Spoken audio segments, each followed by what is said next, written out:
Good morning बच्चों, आपका कल एग्जाम है तो लेसन आपका क्वेश्चन है लेसन 1 to 5। फर्स्ट बीट में है आपको प्रश्न दिया रहेगा, एकता से कठिन काम भी सरल क्यों हो जाता है, उदाहरण देते हुए समझाइए। आपको इसका मालूम होगा कि एकता में ही शक्ति होती है, ताकत होती है। जब हम कोई काम करते हैं मिलकर तो उस काम को हम आसानी के साथ कर सकते हैं।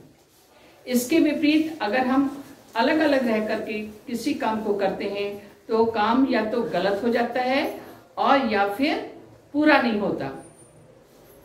एकता एकजुट होकर के कोई भी काम हो, चाहे कठिन हो या सरल हो, कोई भी काम हो, अगर हम उसको करते हैं तो हम आसानी के साथ कर सकते हैं। इससे संबंधित एक कहानी है कि एक किसान था, उसके 5 बेटे थे। किसान बहुत धनवान था, उसके पास बहुत धन था और वो बूढ़ा हो गया था। उसको चिंता होने लगी कि मेरे बच्चे जो हैं बहुत ही नालायक हैं, निकम्मे हैं, कोई काम नहीं करते, आलसी हैं, सारा दिन बैठे रहते हैं, तो मेरी मृत्यु के बाद क्या होगा।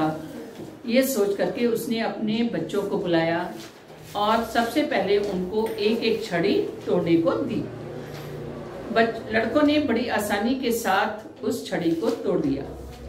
उसके बाद किसान ने लकड़ियों का एक बंडल, एक गट्ठर उन लोगों को एक तोड़ने को दिया, एक एक करके, लेकिन कोई भी उनको तोड़ ना सका। सब ने अपने पिता से कहा कि मुझसे ये नहीं टूटेगा। तब पिता ने उन्हें बुलाकर प्यार से समझाया कि ये बंडल इसलिए नहीं टूट रहा क्योंकि इससे बहुत सी लकड़ियां आपस में बंधी हुई हैं। एक एक करके लकड़ी को आपने बड़ी आसानी के साथ तोड़ दिया, लेकिन जब लकड़ियों का गट्ठर दिया तो आप नहीं तोड़ पाए।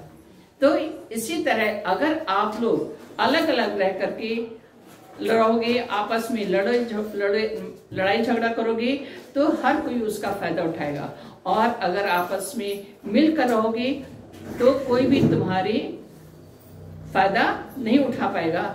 इस कहानी से हमें यह शिक्षा मिलती है कि हमें मिलकर एकजुट होकर रहना चाहिए, क्योंकि एकता में ही बल होता है। सेकंड क्वेश्चन है, शब्दों के अर्थ लिखिए। साथी, दरिया, फौलादी, क्षमता, मुग्ध, राई।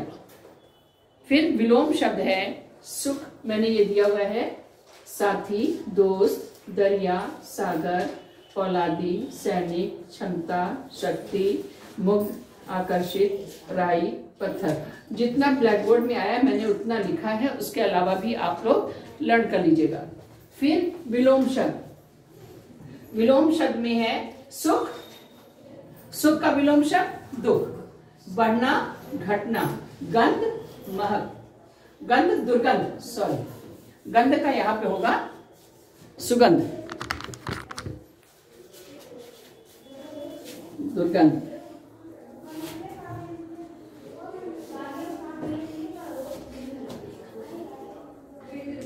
हाँ, नया, पुराना, खूबसूरत, बदसूरत, हल्का, भारी, संभव, असंभव। ये भी मैंने जितना ब्लैक बोर्ड में आया है उतना मैंने लिख दिया, बाकी आप लोग अपनी पुस्तक से लर्न कर लीजिएगा। सुंदर, असुंदर। वचन बदलो, ये एक वचन है, एक वचन में आपने बहुवचन में बदलना है।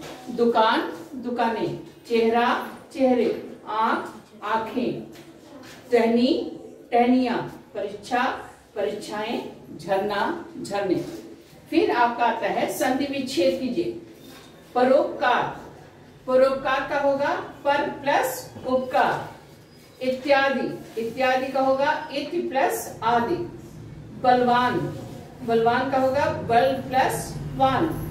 पत्रकार, पत्र प्लस कार, ये रा लिखा हुआ है, पत्र प्लस कार। उसके बाद प्रश्नों के उत्तर लिखिए। गीत में सीने और बाहों को फौलादी क्यों कहा गया है।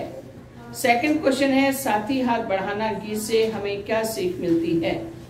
तीसरा है, लेखिका ने शनिचर शब्द का प्रयोग किस दिन के लिए किया है, वह उस दिन क्या करती थी। आगे देखिए, निम्न मुहावरों का अर्थ लिखकर वाक्यों में प्रयोग कीजिए। आकाश पाताल एक करना, इसका अर्थ लिखेंगे, उसके बाद वाक्यों में प्रयोग करेंगे। दांत पीसना। फिफ्थ बिट है, वाक्यों का प्रश्नवाचक रूप लिखिए। यह पुस्तक अक्षरों से बनी है, ये साधारण वाक्य है, इसको आपने प्रश्नवाचक वाक्य में लिखना है। सेकंड है, अक्षरों की खोज मनुष्य की सबसे बड़ी खोज है। थर्ड है, आदमी ने हिसाब किताब लिखना शुरू किया। फोर्थ है, बच्चा मैदान में खेलता है, ये साधारण वाक्य है। इन चारों वाक्यों को आपने प्रश्नवाचक वाक्य में बदलना है। तो प्रश्न जो है वो आपकी पुस्तक में दिए हुए हैं, आप उस पुस्तक से प्रश्नों के उत्तर याद कर लीजिएगा। धन्यवाद।